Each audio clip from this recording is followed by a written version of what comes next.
interesting. It keeps the whole business interesting. It keeps the whole market interesting for you as well, and to kind of keep you still biting at it, I guess. Absolutely. Yeah, and you know what? From meeting some of the Dotmailer guys as well over the last couple of months at different events and different talks and all these kind of things, every one of them really seems empowered and seems like they're willing to do different things to kind of engage people at an event, or they'll, even yesterday, I know we were exchanging emails last night about a couple of different things, and Pete at the event last night was done his talk, and it was completely different than one we'd seen Gabby do at an iWeb event a couple of months back. So everyone's engaged with Dotmailer and wants everyone else to be part of it, and it does come across like that's the way the guys engage with everybody. Thank you. That's really good to hear. Obviously, being over the other side of the planet, you don't get to see and feel and hear all of that stuff, but it was certainly part of the culture. We call it the Dot family. That that I was and I still am a massive advocate for. So it's great when you empower people and you trust people, that DNA of being the right type of person, the right dot human, as it were, persists, continues in the UK. That's fantastic. No, I admit, you know what? Just before we come on, then we were looking through Instagram and stuff like that, and I was talking to Pete last night about the dot selfie, because all the Dotmailer guys seem to start with a selfie or include some kind of selfie in their talk, and we were laughing about it. It started out as a joke, and now it's became an actual thing. And even on yours, you're using the hashtag dot selfie and kind of engaging with that. I'm part of you guys as well, and you guys are part of what we're doing in different arms of the world. So it is really cool. It's really good. Well, I think it's important. I mean, a lot of people get tied up with being really stuffy and really buttoned up. You have to make sure you have the right audience in the right places. So you look at my Instagram, there's a lot of my business stuff, a lot of my travels, but it's also a bit of the personality of Dotmailer. I think things like LinkedIn for me is much more serious, and blogs, and maybe Twitter is very much sort of a cross between the two, maybe turn towards more of the LinkedIn, but having that social presence and being able to show that wide different cultures in terms of here's the straight up business advice, but here's also the fun side of the business. We are not only technically good to deal with, but also really pleasant to deal with as a culture. Yeah, just nice people. It's funny, when I started working for myself not so long ago, when I was speaking to a development partner of ours, I can't even recall the conversation, but the one thing that stood out to me was I just want to work with nice people who are just nice people. And it seems to have resonated across so many different platforms, with whether it's email or whether it's development or whether it's like personalization or whatever it is. The people in these industries, they just want to work with nice people who are willing to help them when they need it and all these kind of things. So it's good to see. So what we'll do is, I know when we were discussing what to chat about and stuff, there was a couple of quick fire questions as well that we'd ask you before we closed our interview. So if we're okay to shoot through our quick fire. Sure, absolutely. Yeah. Okay. So you mentioned before about your always busy, you're always in judging awards, you're dealing with technologies and advances and all these kind of things. You structure your day in a particular kind of way, but is there an app that you have that you just can't live without, other than email? Because obviously you deal with email a lot. I have to rethink now. Is the one that you say, like, where you structure your day from? Like, there's so many different calendar apps and so many different task manager apps and all these kind of things. There's Slacks and Todoists and all this. Is the one that you say, this is mine and I'm using it, or do you just go off whatever comes in, like you mentioned before? Yeah, I was going to cheat and say email. You called me up on that. You mentioned Slack. I use Slack all the time, and I think as a business tool that has been tremendous, and really has helped control the inbox for the right stuff. I think a lot more of my really key important stuff that needs to be documented goes through email. Just the quick and easy, the banter and all of that kind of stuff. A lot of that goes through Slack, and a lot of stuff gets done, especially as we've expanded globally. I think that's been a game changer. There's stuff just in my daily life, because I'm permanently on the road. I use an app called Time Buddy, because I never know what time someone I'm speaking to is in, or when someone emails me and says, "Oh, can we speak at 5 o'clock CT?" What's CT? I don't know. And what does that mean to me? Where am I in the world today? I'm on AST in Australia, or PST here on West Coast, or ET.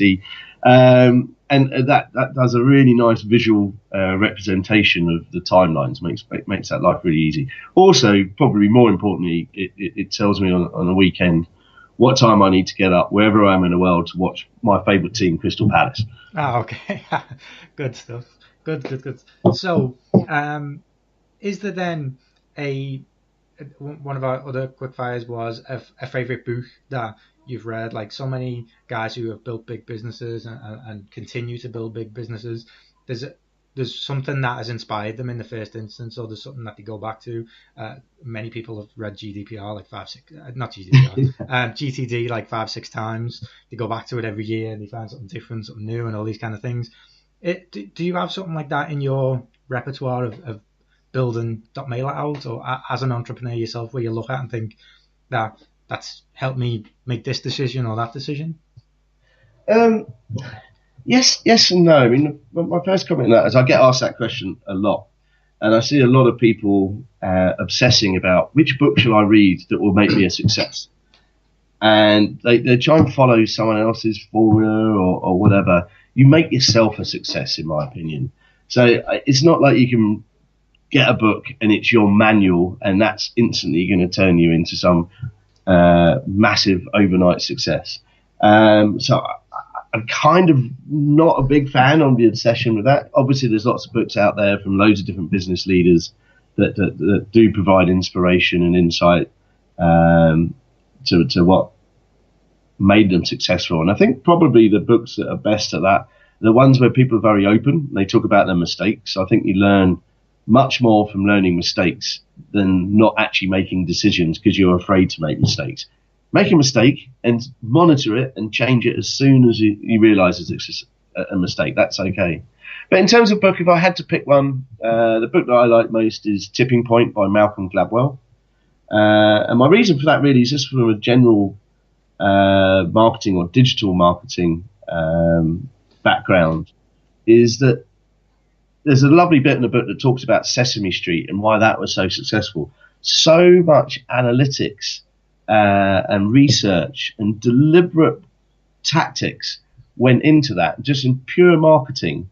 That I think we've all watched an episode of Sesame Street, and do we realise that we're actually being marketed to there and we're being taken advantage of? In their instance, we're marketing to encourage people and children especially to learn.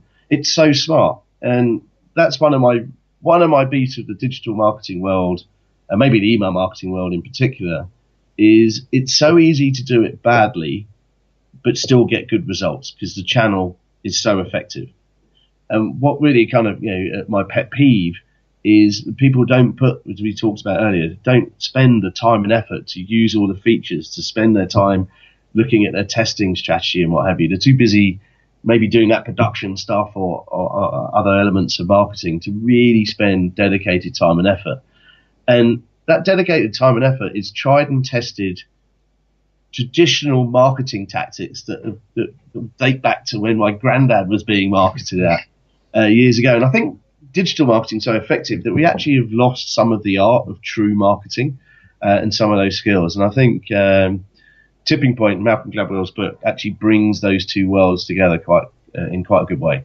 It's like, to go back to what you mentioned before about the development team as well, like when something is so seamless, people, they don't have too much interest in how it actually happened. They just want it to be seamless. So it's one of them invisible things that just happen. Oh, for sure. One of the people I feel most sorry for in our business is a guy called Steve Shaw, as our CTO, because everything always works, whether it's our internal systems, Dotmailer, and every day that the size of that challenge gets bigger and bigger and bigger. And he's he's cool as a cucumber, Steve. Big guy. He worked with us 20 years ago. It's actually a fantastic story. He was a work experience guy, it's our first or second ever employee.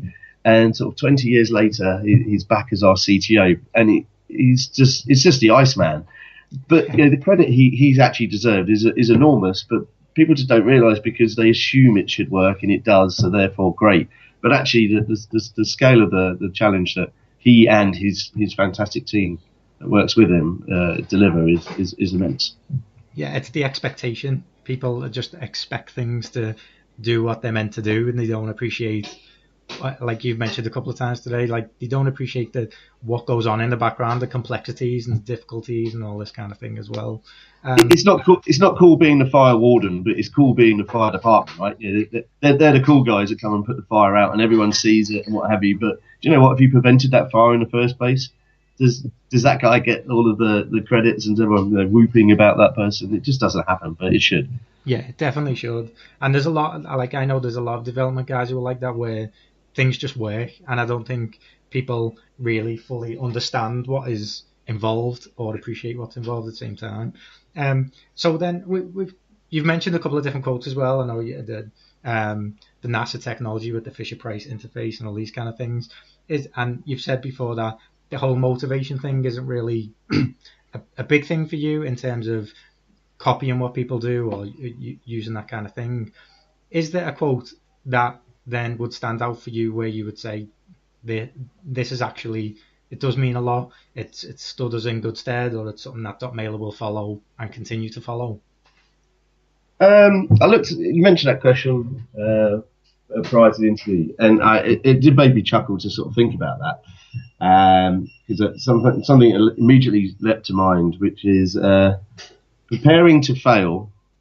Fuck, I've got it wrong. Failing to prepare is preparing to fail, and I think you can use that in any business or personal situation. And the reason why that particularly maybe chuckle or maybe resonated is one of the very first meetings that we had when the company founded. We were building an e-commerce platform for a customer. It was a contact that I'd known from a previous history, and I took along my co-founder Simon. And this guy is probably one of the coolest, most relaxed guys ever. And Simon turned up in a suit, and my mate, who was the customer, pretty much launched into him for turning up in a suit, and he'd never been so insulted and what have you. And poor old Simon, who's a techie, was quibbling, and he was only joking. So this guy was a real live wire, one of the craziest people I've probably ever met in my entire life. But to have such a sensible slogan or quote was actually framed behind his desk in his office. I just found the yin and yang of him being completely nuts, but also having such a sensible quote behind him has always made me laugh. Nice. So then our last one, and then we'll wrap up, is the one thing you would take to a desert island if you had to. My iPhone, without a doubt. Ah, good answer. Cool. I do everything on it. Nice. Okay, so I just want to, again, I know I started with a thank you. I just want to say thank you so much for your time and being able to chat to us and kind of give us a little bit more insight into Dotmailer and into you and into all the things that you've got going on at the minute. I think all of the listeners, I don't think they will have known so much about Dotmailer, especially where it came from and the origins of and things like that, and all of the different bits and bobs that we've covered today. So just a massive thank you. Absolutely my pleasure.